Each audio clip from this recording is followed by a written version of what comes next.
Então, vamos falar um pouquinho sobre os antifúngicos agora. Nós vamos aplicá-los principalmente nas micoses superficiais, as micoses sistêmicas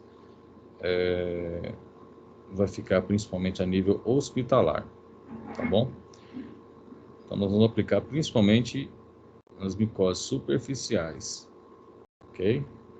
As superficiais, as cutâneas, aí as micoses já mais subcutâneas, micoses sistêmicas, aqui é a nível mais o que? Hospitalar.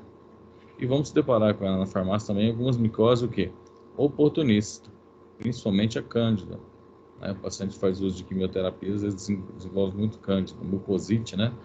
Por conta de cândida. Mas no corre-corre mesmo, no dia a dia, micoses superficiais e micoses subcutâneas. Tá bom? A morfologia do fungo, eles podem se encontrar da forma de leveduras, né, como você visualiza no microscópio, ou na forma de hifas, né, é isso que você visualiza. As leveduras é uma forma de reprodução, tá bem? E depois nós temos os filamentos, né, que você observa que são as hifas, ok? Que apresentam uma forma de corpo, de frutificação, né, então você observa as hifas lá, né? São as duas formas que nós vamos encontrar no microscopia, tá bom? Macroscopicamente nós vamos o quê? Fungo, você vai ver aquele bolor, né?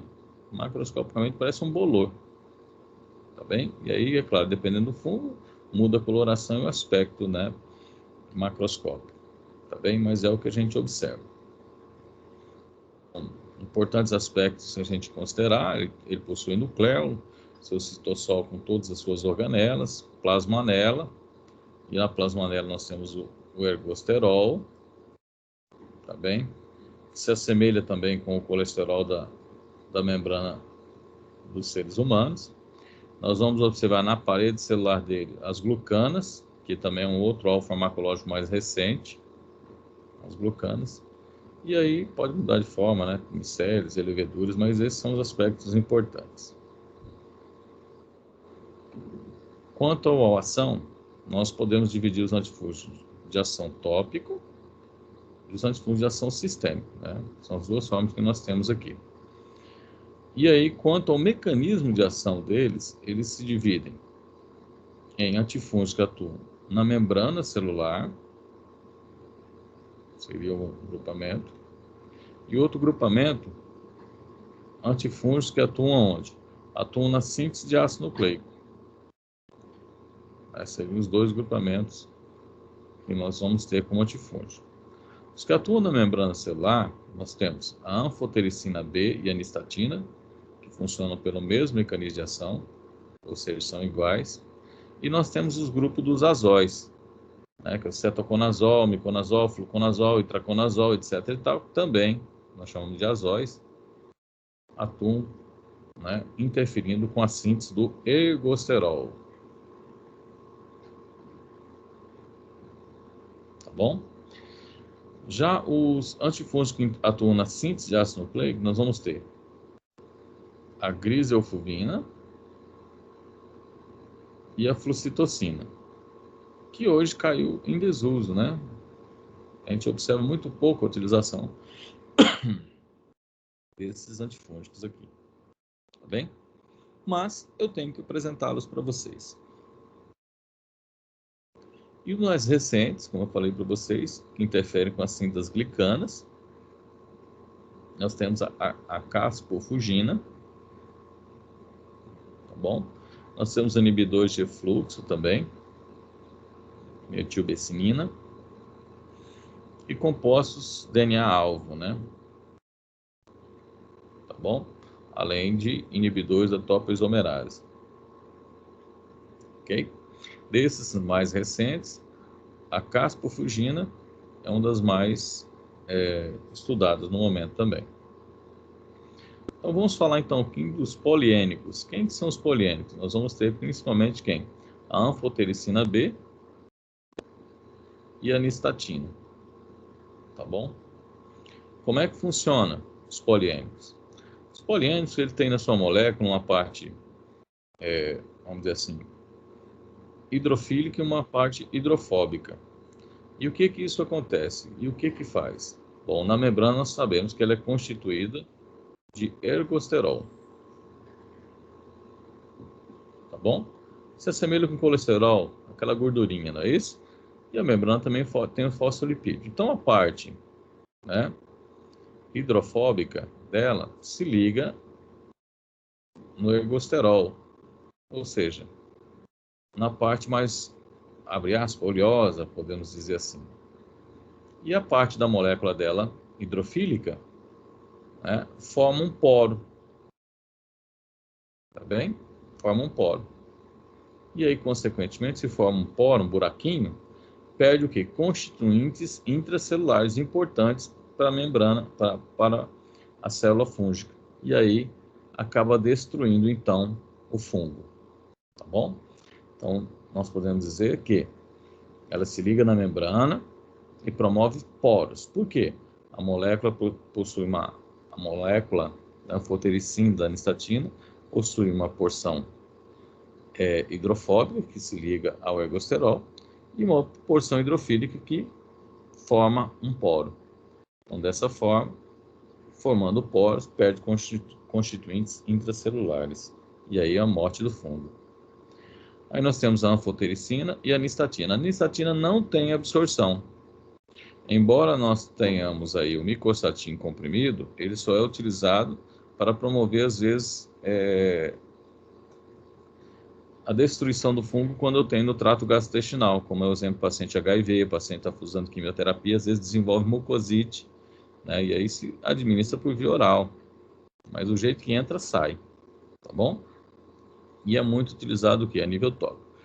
Quando administrado por via endovenosa é tóxico, então, né, acabou se parando e nós vamos observar principalmente a utilização da nistatina a nível tópico, na forma de creme vaginais. E como eu falei, oral apenas para situações especiais, ok? Ah, professor, mas eu vi já aplicar o micostatin em solução, né, seria oral, no bebê que estava com sapinho. Sim, muito bem. Aplica, mata o funguinho, mas do jeito que entra, sai, não tem absorção. A anfotericina tem ela na forma tópica, né, e aí tem ela por via parenteral. Tá bem? Quando administrado por via oral, a absorção é muito mal absorvida, mas tem ela por via endovenosa, intratecal, que é utilizado principalmente o quê? Paciente imunocomprometido, HIV positivo, na qual começa a desenvolver os fungos oportunistas, e esses fungos oportunistas acabam causando, às vezes, lesões, infecções graves, né? Às vezes meningite por conta do fungo. Aí, nessa situação, se utiliza, tá bem? Então, tá lá, ó. Penetração mínima no sistema nervoso central. Então, se é mínima, eu vou ter que sempre aumentar a dosagem. Quando aumenta a dosagem, aumenta as reações adversas. Está disponível por via tópica, de maneira geral, a anfotericina, por via o quê? Endovenosa. É metabolizada no fígado, parcialmente eliminado pela bile, quer dizer que é mais lipossolúvel, e parcialmente eliminado por via o quê? Por via renal. Eu tenho um antagonismo entre o cetoconazol e a anfotericina. Né? Por que eu tenho esse antagonismo, né? Eu tenho que lembrar, então, que a membrana fúngica, ela é constituída do quê? De fosfolipídios. Ok? E grande parte desses fosfolipídios aqui, um dos constituintes deles é o quê? É o ergosterol. Da onde que vem o ergosterol? Vem do escaleno,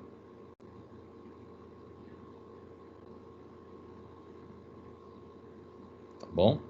Se transforma depois em lanosterol,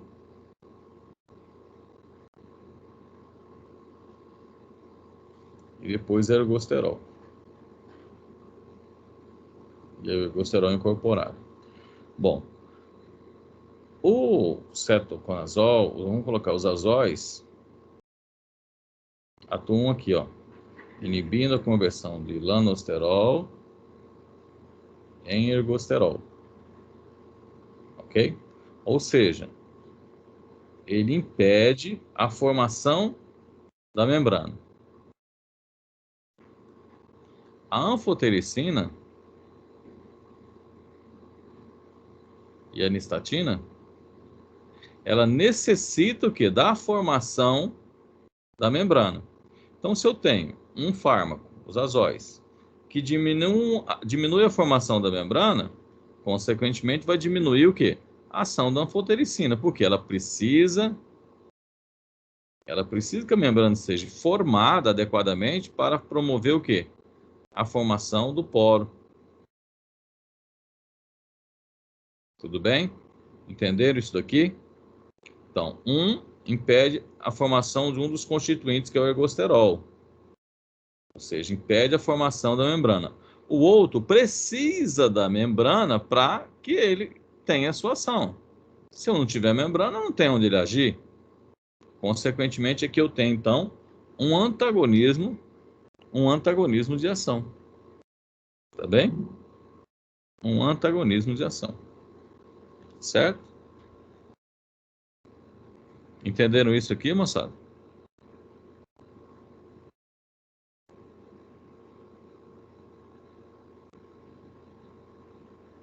Tudo bem?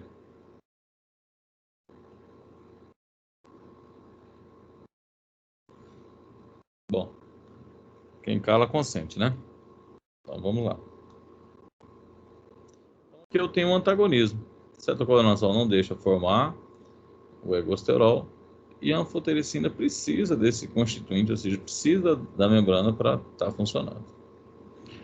Reações adversas mais comuns observadas quando administrado por via, né, parenteral: a febre, hipotensão, calafrio, a insuficiência renal, porque também vai afetar as células do rim, e aí células mais delicadas também, né, que são as hemácias. Também pode causar anemia hemolítica. Então, aqui, quando administrada a anfotericina por via parenteral, né, febre, hipotensão, nós colocamos ali. E anemia, porque pode lesionar também a membrana, né, das hemácias. A toxicidade, principalmente o que? Renal, né, e aí, principalmente tubo contorcido distal, por perda de potássio, então causa lesão na membrana das células renais também. Ok? Muito bem. Bom, vamos então falar agora ainda dentro dos antifúngicos que atuam na síntese do ergosterol, na membrana, vamos ter o que? Os azóis. Quem são os azóis? Nós vamos falar mais à frente ali. Mas aí a gente já pode até adiantar, né? Cetoconazol, que é mais antigo, depois você tem o fluconazol, você tem o itraconazol. Isso aqui são o que? Os sistêmicos. Depois, tópico, nós temos uma imensidão de antifúngicos. Mas vamos destacar aqui o miconazol, o tioconazol, creme vaginal, aí você tem o clotrimazol, você tem o exoconazol, isaconazol, fentizol, e aí o zolzol vai aumentando, tá bom? Bom, como que eles funcionam?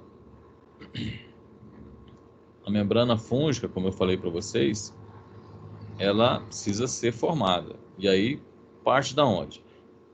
Parte do escaleno.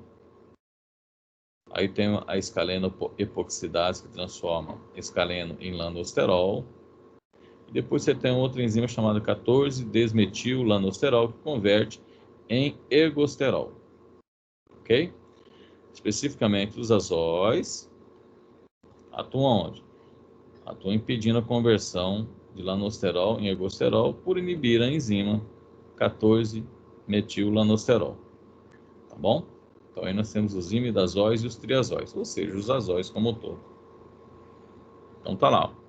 Como é que atuam? Os azóis, tanto o imidazol como o triazol, impede a conversão de lanosterol em ergosterol. E aí, se eu não tenho lanosterol, eu não vou ter um daqueles constituintes importantes para quê? Para a síntese da membrana. Ok? É assim que funciona os azóis. Nós temos os azóis sistêmicos. Nós temos o cetoconazol, o fluoconazol e o itraconazol. A literatura americana ela considera também o que? O miconazol oral. Mas nós no Brasil, não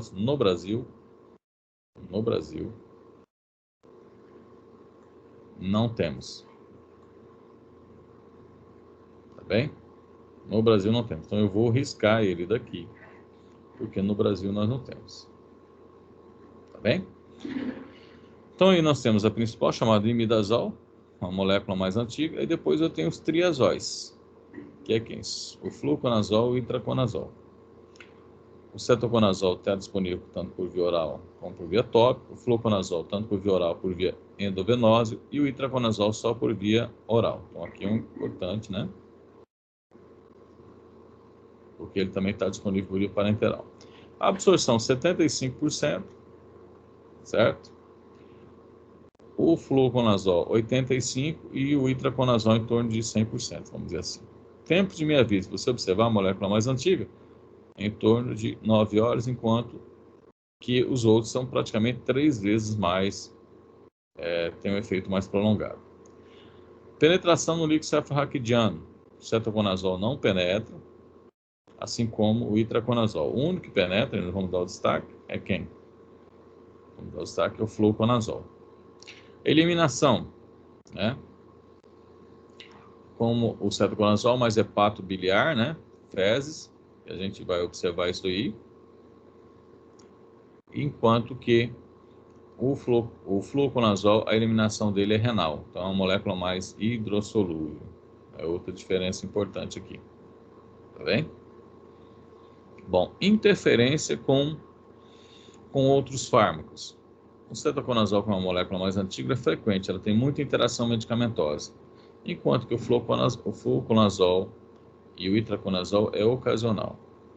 Bom, interferência com a síntese dos esteróides, com os hormônios masculinos, né? Nós vamos observar principalmente o cetoconazol, o efeito inibitório dose-dependente, ou seja, se administrado por uma determinada concentração e por período prolongado, pode interferir com a síntese dos hormônios masculinos, né? Desviando essa síntese para a síntese de progesterona, estrogênio, e aí, consequentemente, às vezes causa ginecomastia no homem. Tanto o fluconazol como o itraconazol não se observa a interferência com os hormônios masculinos, né, com os esteroides. A alimentação depende do pH ácido de alimentos gordurosos, né, então quando for orientar a dispensação do cetoconazol, é orientar ele, tomar ele às refeições, ou seja, deixa o comprimidinho do lado do prato, dá lá umas 2, 3 garfadas, aí toma ele, para melhor o quê? Para que tenha uma melhor absorção. Tá bom? Enquanto que o itraconazol e o fluconazol e o itraconazol da alimentação, né? Então pode ser administrado. Perturbações, né? Nós vamos observar a hepatotoxicidade, né? Com o cetoconazol e os outros apenas distúrbios. O que são distúrbios? Náusea, vômito, né? Pode acontecer dor epigástrica, né? São sintomas mais característicos, ok? Então aqui o cetoconazol, ele é um inibidor enzimático. Se ele é um inibidor enzimático, estou com Pre-450, vai interferir com a síntese dos esteroides e pode diminuir o quê? O metabolismo de determinados fármacos. Por isso que ele tem uma maior probabilidade de desenvolver o quê? Interações. Se ele inibe o metabolismo, consequentemente aumenta a concentração desses fármacos no sangue. A inibição enzimática. Aumenta o quê? Aumenta o efeito e aumenta também o quê? As reações adversas desses fármacos. Bom, a mesma coisa que nós colocamos lá atrás, né? Um antagonismo entre o cetoconazol e a anfotericina. Se eu estiver utilizando o cetoconazol, vai diminuir o efeito da anfotericina, por quê? Ele vai diminuir a síntese da membrana. E a anfotericina precisa da membrana para funcionar, então por isso do antagonismo. Ok? Um novo azol, nós temos o voriconazol. Eu particularmente não cheguei a pegar nenhuma prescrição até o momento, mas eu tenho que falar para vocês que é um novo azol no mercado. Tá bem? O voriconazol. Bom, ainda nessa mesma síntese, né, do ergosterol, onde eu vou ter o escaleno se convertendo em lanosterol, e depois o lanosterol se convertendo em ergosterol, nós temos um que atua numa etapa antes. São chamadas alquilaminas. Então, as alquilaminas atuam numa etapa antes. Etapa impedindo a conversão de escaleno em lanosterol. Quem são elas? É a terbinafina. Tá bem? A terbinafina. Conhecido como Lamisil. É o mecanismo de ação dela. Impede a conversão, impede a enzima escaleno epoxidase, consequentemente a conversão de escaleno em lanosterol, conhecida como terbinafina, as alquilaminas. É conhecido como Lamisil, né? É o nome comercial. O espectro é pequeno, tem por via oral e por via tópica, a absorção é boa. O tempo de minha vida me deixa em aberto aqui. Não penetra no sistema nervoso central. A eliminação é renal. Não interfere com a síntese dos hormônios, como o cetoconazol. E aí apresenta, né, náusea, vômitos, são os distúrbios do trato gastrointestinal, podendo apresentar erupções, alterações reversíveis do paladar. Tá bem? É conhecido como Lamisil, foi o medicamento de referência. Concentra-se na derma, epiderme, no tecido adiposo, tá bem? E é excretada no sebo, né? Ou seja, na gordurinha da pele, que a gente apresenta também. Bom, chegamos aqui nos inibidores da síntese de ácido nucleico. Tá certo? Ácido nucleico, eu já tenho que lembrar o quê? Ácido nucleico, nós vamos falar em material genético, né? DNA.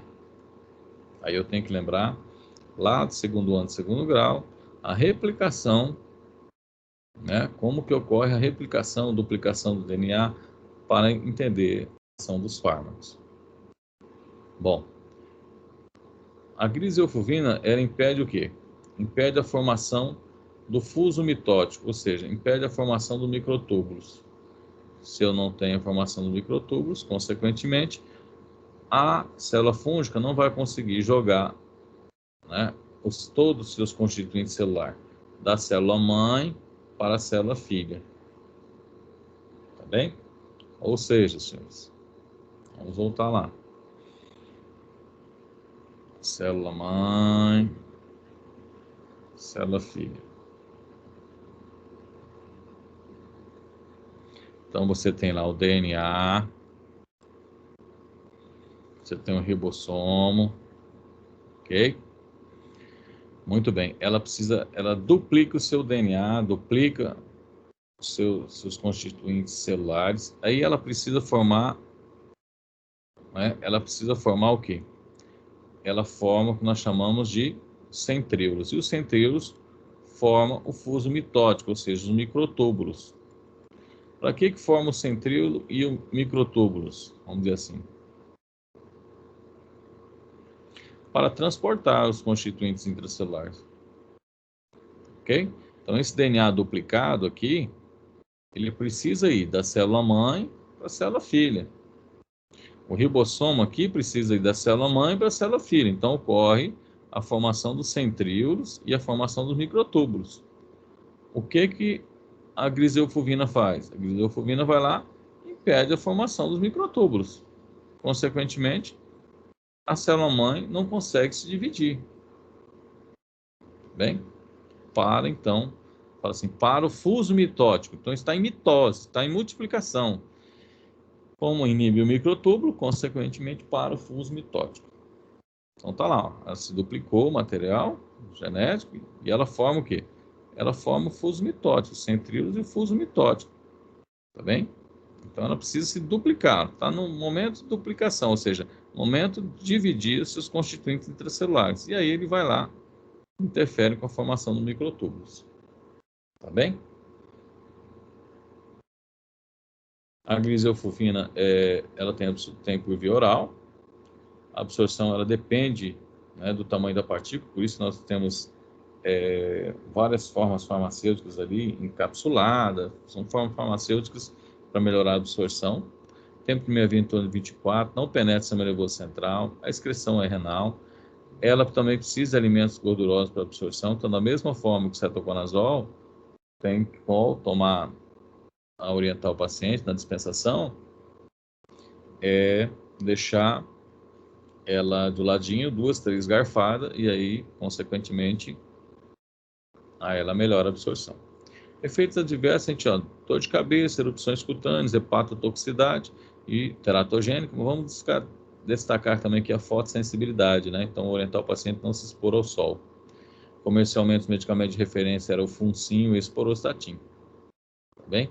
E se deposita na queratina, então era muito utilizado para tratamento de micose de unha, tá bom? Ao contrário do cetoconazol, a gliselfulvina, ela acelera o complexo enzimático do P450, ou seja, acelera a atividade enzimática. Então, consequentemente, fármacos são administrados concomitante com ela, que são metabolizados pelo citocromo P450, vai fazer o contrário, vai diminuir o efeito, certo? Consequentemente, diminui as reações adversas, mas diminui o efeito. Tá bem? Bom, um outro fármaco que interfere com a síntese de DNA e RNA é a flucitocina. Tá bem? Então, aqui nós temos uma célula fúngica, onde eu tenho a membrana. A flucitocina penetra, né, dentro da célula fúngica através de uma permease. Então, ela consegue adentrar a célula fúngica. Ok? A flucitocina, agora, nesse momento, ela sofre a ação da citocina desaminase, ou seja, retira o grupamento amino, ok? E forma 5-fluoracil. Posteriormente, ela é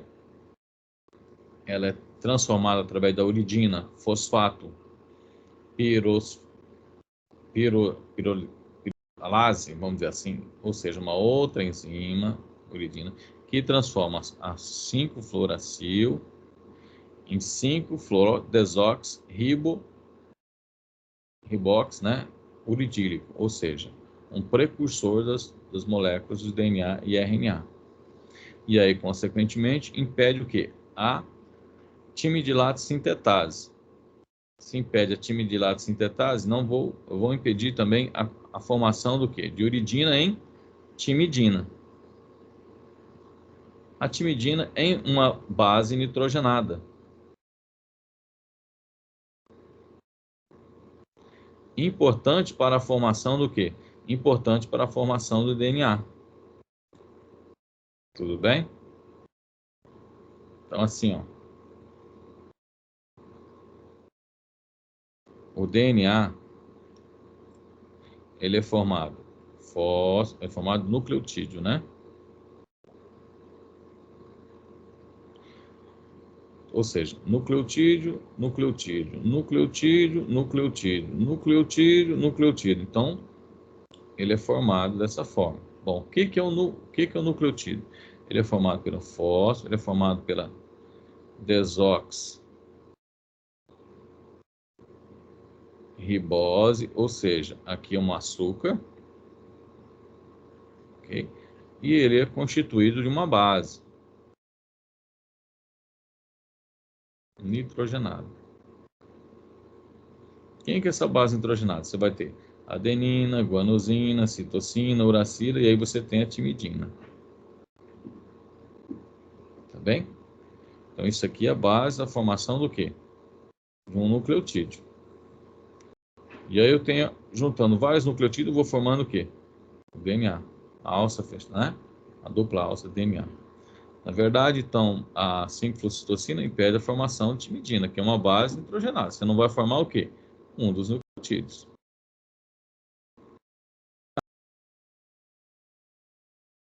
Então, de novo,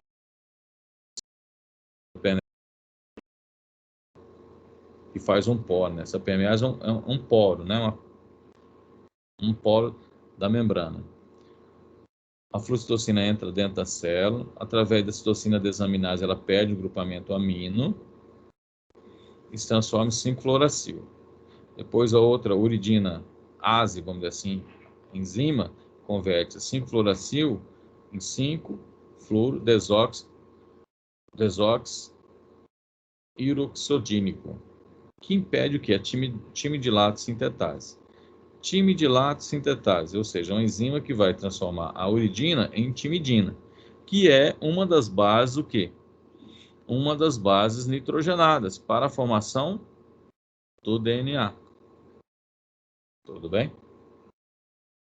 Bom, eu tenho sinergismo de ação aqui eu tenho sinergismo, ou seja, entre a anfotericina e a flucitocina. Por que isso? Vou voltar aqui, ó. A flucitocina não estava entrando pela uma permease? Muito bem. Quando você associa ela com a anfotericina, você tem um sinergismo. Por que você tem um sinergismo? Porque a anfotericina vai fazer o papel da permease, ou seja, vai criar mais permease, ou seja, ela não faz um poro. Não é o mecanismo da anfotericina é formar um poro. Ela vai formando vários poros na membrana, ok? Vários poros. E esses poros permitem o quê? Permite a entrada da flucitocina. Então, a flucitocina entra com uma maior o quê? Facilidade através dos poros criados pela anfotericina. Por isso, então, do sinergismo da flucitocina com a anfotericina. Bom? Muito bem.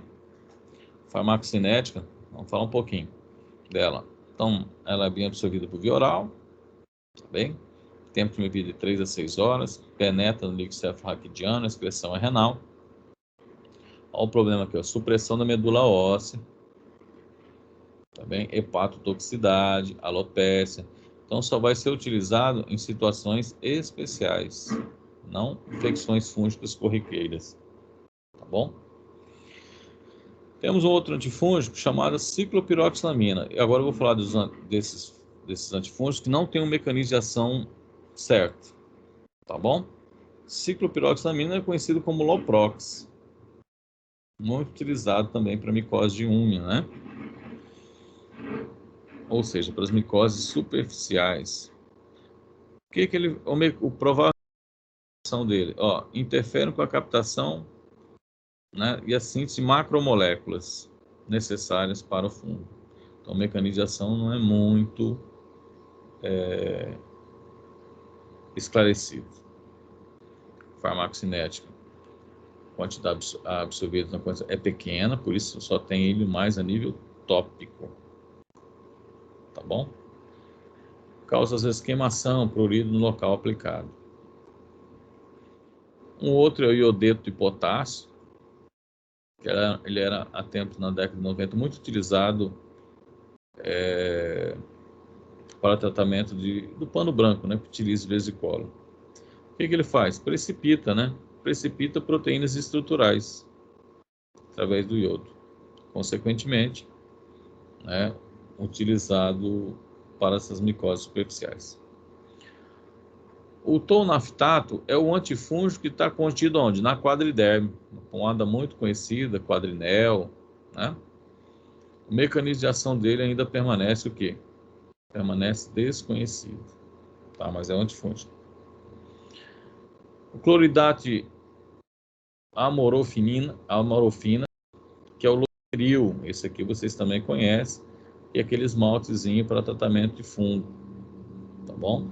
Esse já melhorou o seu mecanismo de ação, né? Onde ele interfere com a síntese do quê? Do ergosterol também. Provavelmente pelo mesmo mecanismo dos azóis, né? Mas aí você tem ele na forma, principalmente na forma de esmalte para o tratamento de micose de unha, tá bem? Aí a farmacocinética, a absorção sistêmica é insignificante, por isso eu uso também somente a nível tópico, tá bom? Usado para tratamento de onicomicose, ok? E aí eu vou fazer aqui um parênteses aqui e vamos falar então. Então, no tratamento da micose, de unha, né? Vamos colocar assim, ó. Micose de unha. Eu tenho que saber que existe o quê? Eu tenho o leito ungueal, né? Eu tenho unha e tenho o leito ungueal. Leito ungueal seria a unhazinha nova, né? Que a gente tem aqui. Muito bem. Tem micose que atinge mais lateralmente aqui, né? E aí se utiliza o tratamento tópico, que é esse esmalte, né? Ou a solução, no caso, tópico, na forma de esmalte, ou solução, no caso, Caloprox. Tá bem? Bom, tem que retirar toda essa parte morta da unha, e cuidado com a higienização, né? Retira toda essa parte morta da unha aqui assim, tá bem? E aí vai se aplicando o quê? Vai se aplicando ou a solução ou o esmalte. O esmalte é necessário ter uma lixa especial e é descartável, na qual você deixa porosa, como se fosse pintar um carro, né? Deixa poroso, para quê? Para melhorar a penetração. Isso é o tratamento tópico. E você tem o tratamento sistêmico. O tratamento sistêmico ele é realizado principalmente com 2 fármacos. Eu vou colocar o fluconazol e o itraconazol. Em que situação que você vai utilizar? Na micose de unha. Então ela pode ter esse grau de comprometimento e ela pode ter aquele grau de comprometimento seguinte, que já atingiu até o leito ungueal. Significa que quando atingiu o leito ungueal, até essa unha que vai nascer, ela está comprometida. Certo?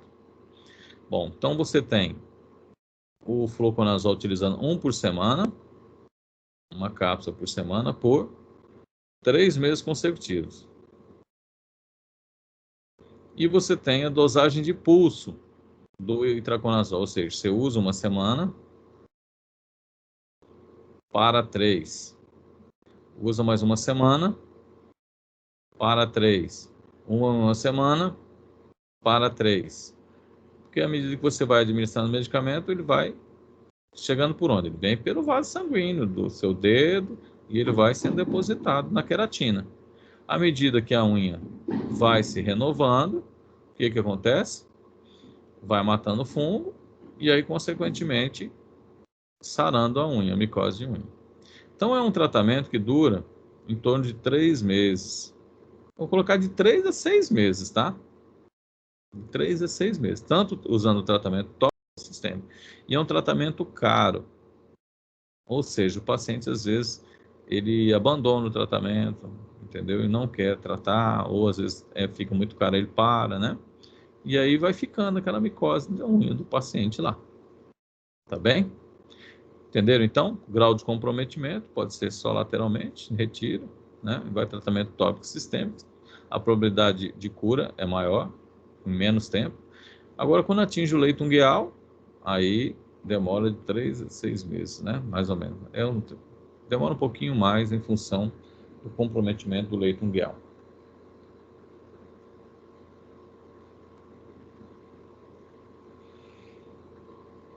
Tudo bem. As reações adversas é ardência na região, né, das unhas após a colocação. Tudo bem, eu mais observo. Dos novos antifúngicos, o que nós vamos ter? As equinocardinas, aí nós vamos especificar a caspofugina. São os novos antifúngicos aí. O que ela interfere? Interfere na parede celular. Nós estávamos falando, lembrando, na parede celular, interferindo com a síntese do quê? Captação e a síntese de glicanos, importantes para o quê? Para a parede celular. Então, nós estávamos falando do azol, que estava atuando aonde? Estava atuando na membrana, e agora esse aqui atuando na parede fúngica, equinocardinas. Tá bem? É o candicida, está lá. Caspofungina, contraindicações hepatopatas, né? É a utilização deles. Tá bem? Bom, neste momento também fechamos os antifúngicos. Alguma dúvida, pessoal?